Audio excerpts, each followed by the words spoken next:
বাংলাদেশ ছেড়ে চলে যাচ্ছি, বাংলাদেশ ছেড়ে একেবারেই চলে যাচ্ছি, একেবারে শেষ যাত্রা, আর কখনোই হয়তো আসা হবে না। শেষ যাত্রার এই শব্দগুলো এক প্রবাসীর হৃদয়ের কথন। জীবনের তাগিদে প্রিয় মাতৃভূমি ছেড়ে চলে যাওয়া, এটা কেবল একটা সিদ্ধান্ত নয়, একটা ত্যাগ, একটা স্বপ্ন, একটা সংগ্রাম। এই সিদ্ধান্তের পিছনে থাকে পরিবারকে ভালো রাখার, ভবিষ্যৎ গড়ার প্রতিজ্ঞা।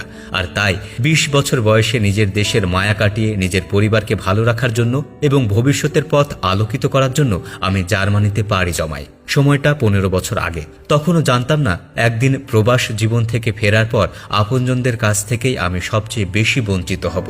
দেশে থাকার জন্য ঢাকায় ২টি ফ্ল্যাট কিনেছিলাম, একেবারে নিজের অর্জিত টাকায়। একটি মায়ের নামে, অন্যটি বউয়ের নামে।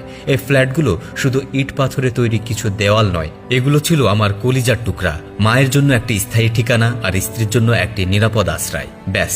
কিন্তু প্রবাসে অর্জিত এই ফ্ল্যাটগুলোর মধ্যেই একদিন আমার ঠাঁই হবে না, এটা কখনোই ভাবিনি। আমার মা